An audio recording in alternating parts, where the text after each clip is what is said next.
Welcome to Chosen People Answers, where we strive to seek truth, find God, and know Messiah. I'm your host, Dr. Brian Crawford, and I'm joined here by my colleagues, Eric, Jonathan, and Jen. It's our intention for this channel to provide you with informed, sophisticated, and biblical reasons for believing in Jesus as the Messiah of Israel and Lord of the nations.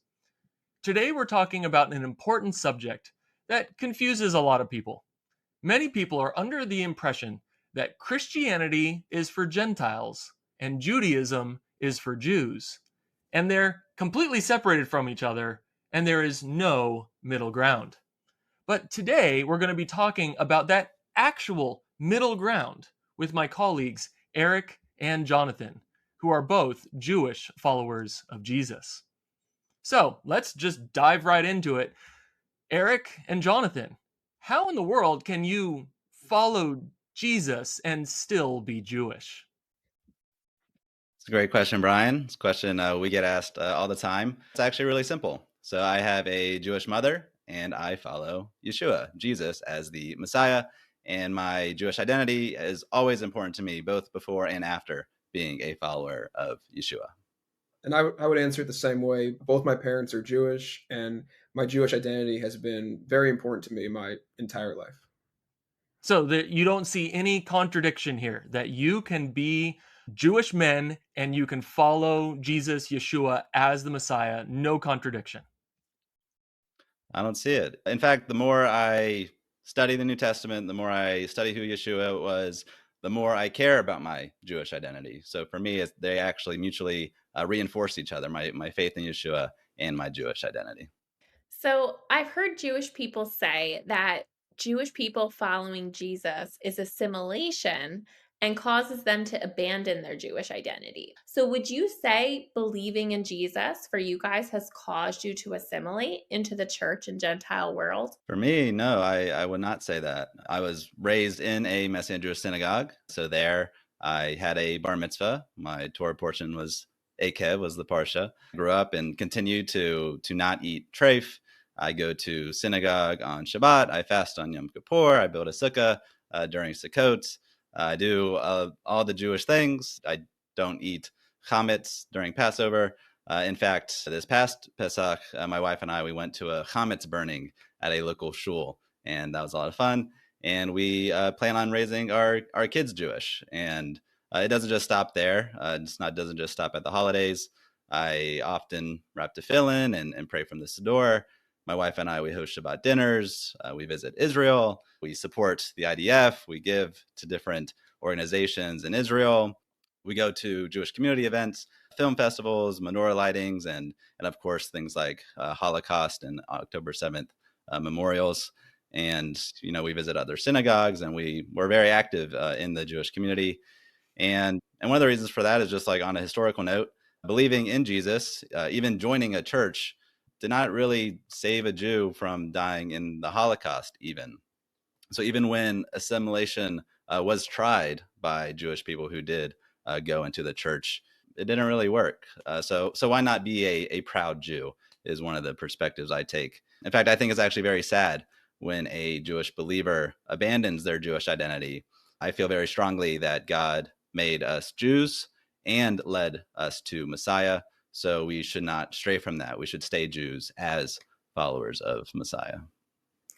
Yeah, those are great points, Eric. And when you were talking, I was just thinking of the Apostle Paul and all the Jewish apostles of Jesus. And the New Testament makes clear they continued to live as Jews, even when they were following Jesus, their Jewish Messiah. So, how about you, Jonathan? How would you answer that? Yeah, for me, I did not assimilate upon coming to believe Jesus as the Messiah. Really, I mean, growing up in a Messianic Jewish home, there wasn't a contradiction between the two. Maintaining a Jewish life and following the Jewish Messiah, it seems and is very natural. So much of what Eric expressed on kind of his living out his Judaism is true also for me. And also, when I was growing up, my parents, they sent me to a Christian school, elementary, middle school. And it was really in that kind of Christian environment that I actually felt I needed to hold on tightly to my Jewish identity. And I was very a proud Jew amongst many Christians. And I was, the weird guy who wouldn't get pepperoni on his pizza. I was missing a lot of days that other kids were in school, and I was just very upfront telling my teachers, I have a Jewish holiday I need to observe. So my calendar was around the Jewish calendar. I had my bar mitzvah during that time and even invited people from my school to attend, and was just very proud in reading from the Torah, celebrating Shabbat, going to bar mitzvah class for 2 years on Saturday mornings as a kid. Just that wasn't a problem for me because I don't see any leanings to assimilate. I was just living as a Jew. And when I went to graduate school, I went to a divinity school. So there was many master divinity students in my classes who were studying to be pastors, and we would learn, even have Christian theology classes. So the environment could very well be surrounded in kind of talk and theology. And when it came waiting for Shabbat, and when Shabbat finally arrived, it was really a breath of fresh air to go and worship in a synagogue surrounded by my fellow Jews who were worshiping in the ways of my people. I find that very meaningful and just very natural.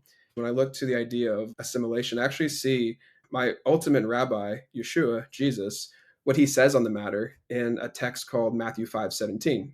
Matthew is one of Jesus's disciples, and he writes a biography of Yeshua's life. And in chapter 5, verse 17, he's quoting Yeshua, who says, "Do not think I've come to abolish the Torah or the prophets. I have not come to abolish, but to fulfill." And when you read that text in context, it's really an anti-assimilation text on maintaining that Jewish life and observance of the mitzvot, the commandments. So the more I study the New Testament, especially in its Jewish context, I see the really value in maintaining my Jewish identity and not to assimilate. So, how did the Gentile Christians around you when you were growing up in a primarily Gentile Christian school, how did Mhm. they respond when they saw you living distinctly Jewish? Yeah, so I got a mix of responses. So I remember in elementary school, this other kid asked me like, "Why are you here?" And that really like kind of struck me, like, why am I as a Jew at a Christian school? And I didn't really answer the question there. I was kind of shocked, but I did have a sense of like, am I a little bit out of place? And I kind of embraced that as the kid who's different. Other kids might be jealous that I got to miss more, days of school than them, or have 8 nights of Hanukkah, or Christmas is only one night. But I was embraced. I was when you're a Jew amongst a bunch of Christians, they think you know everything about the Tanakh, the Old Testament. So I was in Bible class. They wanted me on their Bible trivia team, but I was welcome. But I also knew that I was different. I knew my place, and I really valued that.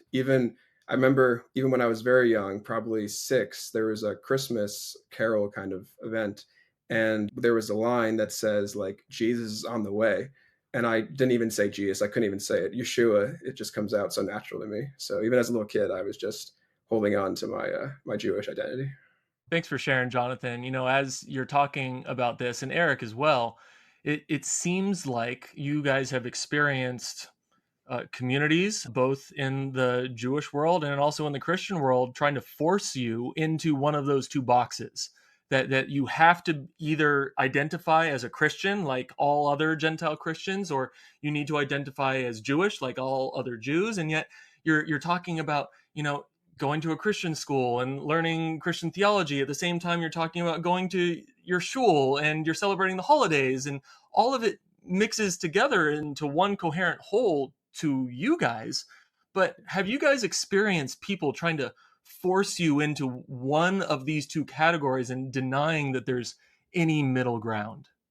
That's a really good question. I read a lot about, in particular, the Jewish community's perspective on Messianic Jews, on Jewish believers.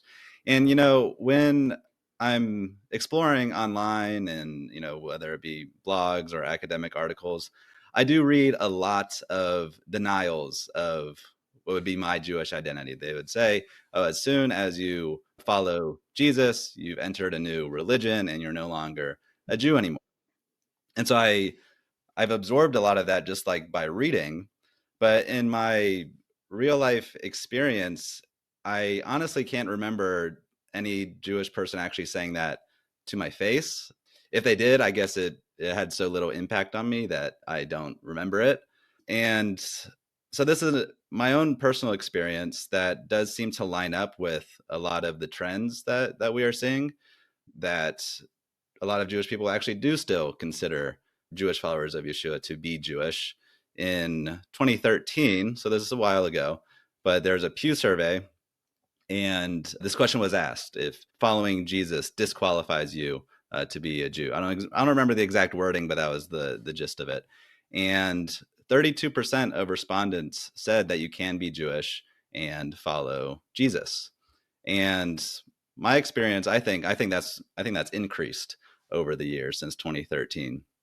And I think this is especially the case in Israel as well. I have a lot of Messianic Israeli friends, and especially among young people, so like millennials and younger, there really is not much controversy over being a Jewish person who follows Jesus. Of course, the government is another story, but as far as like the real life experience people my age and younger are having in Israel, is very little tension or challenge when it comes to who they are as Jewish followers of Jesus. So even though a lot of these big kind of institutions, whether it be Orthodox Judaism, conservative Judaism, Reform Judaism, or kind of like Jewish academia or Israeli government, while there is kind of a formal denial of my Jewish identity, really when it comes to individuals and people like on the street, so to speak, who I talk to, they affirm my Jewish identity, even Orthodox rabbis and conservative rabbis and Reform rabbis.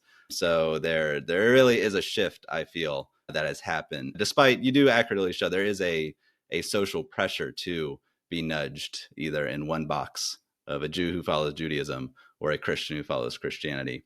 But funny enough, I've actually, to my face at least, experienced more Christian denials of my Jewish identity than from Jewish people.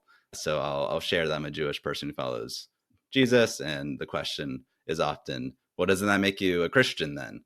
So I've definitely heard things like that much more than from Jewish people.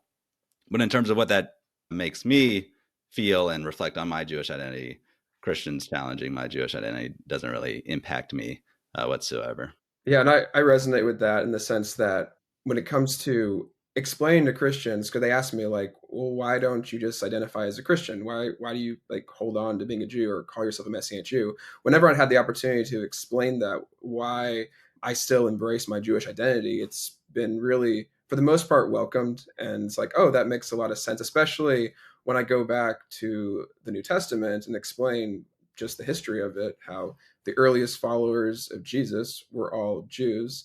And when they came to faith in Jesus, that reality did not change. And they lived as observant Jews. And I am trying to live in a way that's consistent with the sacred book that Christians and Messianic Jews share, which is the New Testament.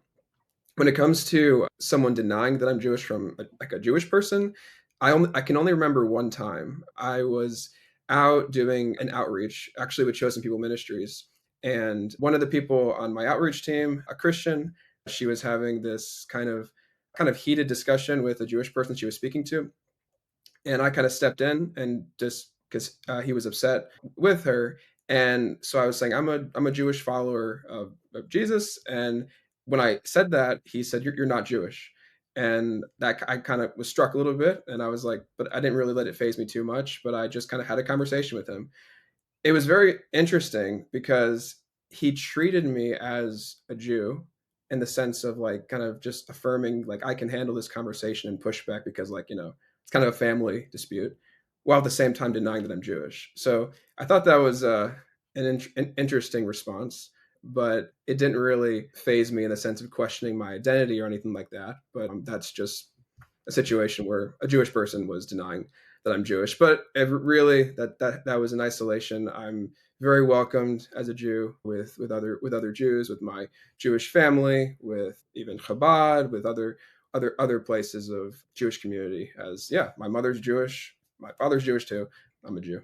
Now, what would you say specifically to Christians, Gentile Christians, who would deny your Jewishness and say, now you're no longer Jewish? You believe in Jesus, so you're like us, a Gentile Christian. What would you say? It actually is a bit of an easier conversation with Christians. And that's because they adhere to the New Testament as scripture. So if you're able to show what the New Testament shows or teaches, then they kind of have to concede to it.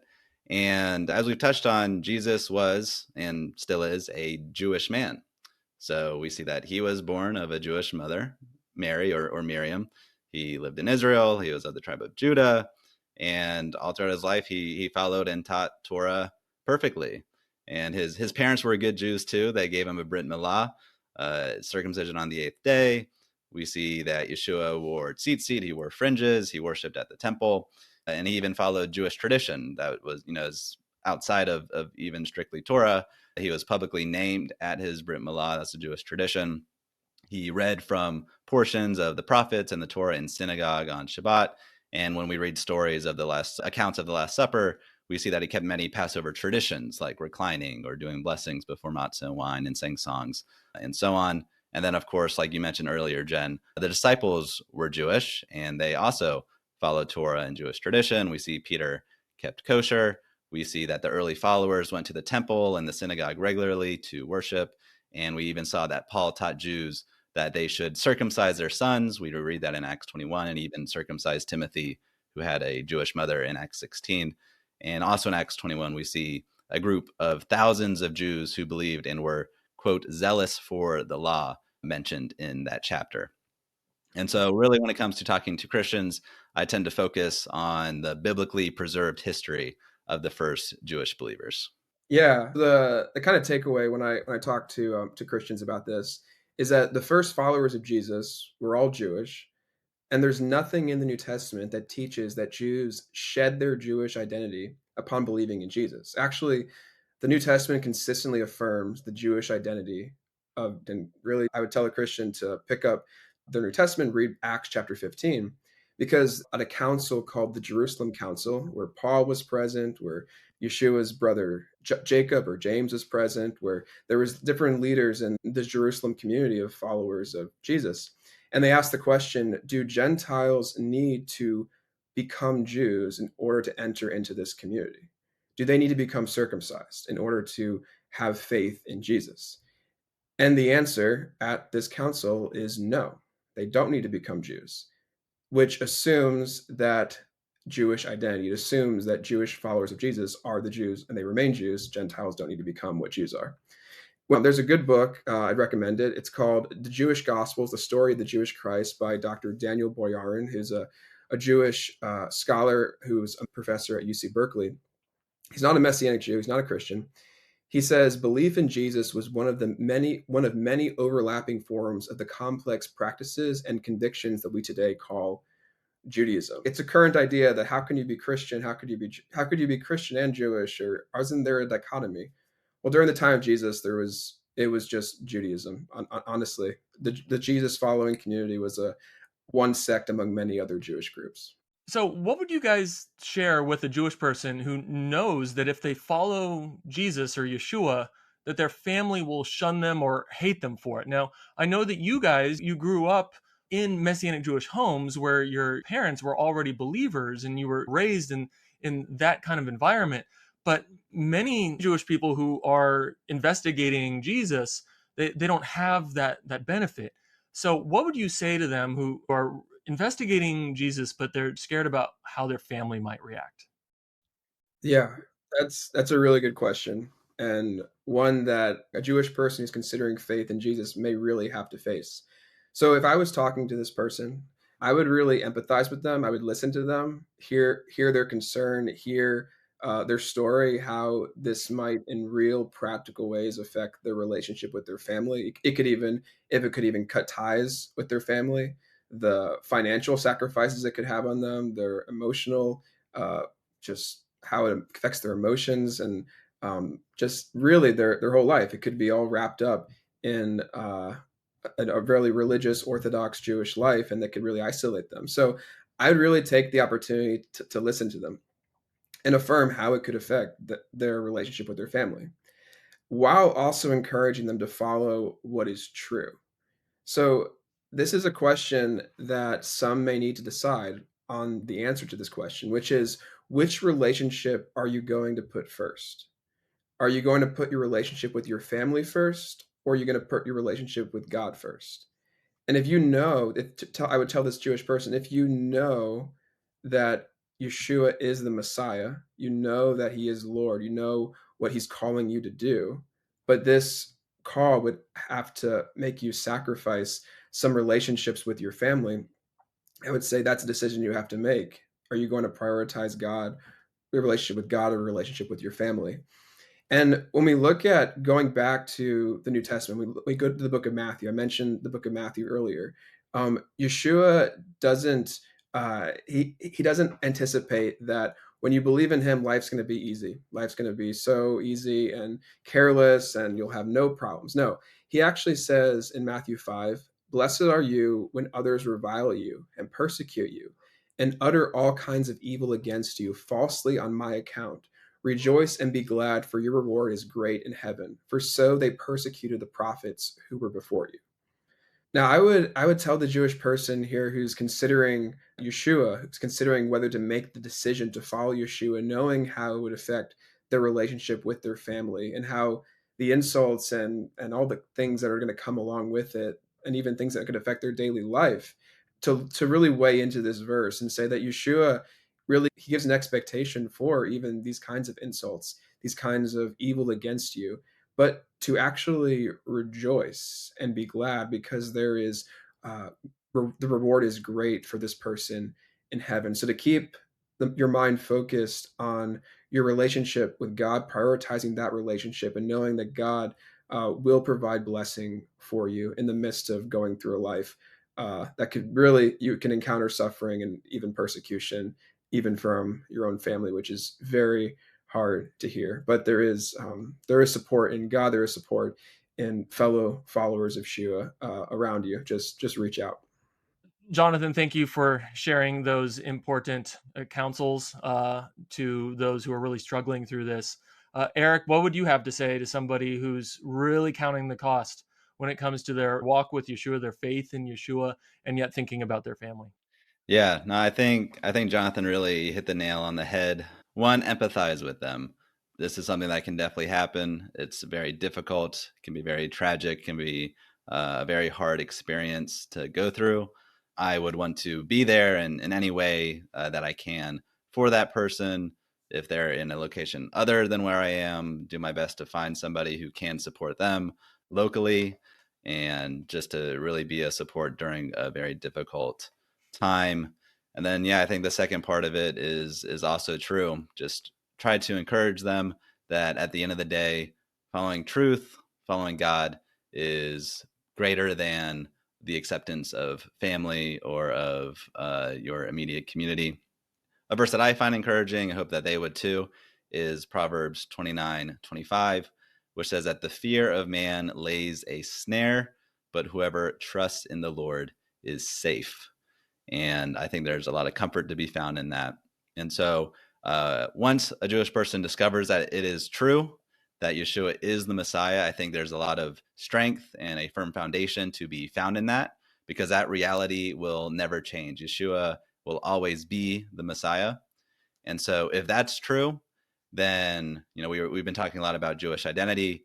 Arguments against our Jewish identity lose their power. If it's true that Yeshua is the Messiah, denials of our Jewish identity lose their power. And infinitely more important, if it's true, then you receive forgiveness, you receive a personal relationship with God, which is, at the end of the day, that's the greatest relationship you can have. Greater than any human to human relationship you can have is a personal relationship with God. And you will have an eternal relationship with him. You'll gain eternal life with God through placing your trust in Yeshua as Lord and Messiah of Israel and the whole world. And really, at the end of the day, even though at times it can feel really difficult, a relationship with God is worth any price that we pay. Jonathan and Eric, thank you so much for sharing your experience and your wisdom as Jewish followers of Jesus, of Yeshua. For those of you listening, maybe this was a first time that you've actually encountered someone who's a Jewish follower of Jesus, and maybe this was new to you, and you're exploring these things. For me, growing up as a Gentile Christian in the church, it took a long time before I actually found a Jewish person who believed in Jesus as the Messiah. And yet, the point of this conversation today was to say that, yes, there are Jews who believe in Jesus, and that it is not a contradiction, that you don't have to choose one or the other, but that you can follow in the footsteps of Yeshua himself and his disciples, that they were Jews who followed the Jewish Messiah, whose name is Jesus. So on behalf of the Chosen People Answers team, we want to thank you for joining us here today for this conversation, and we look forward to seeing you again in the future. Shalom.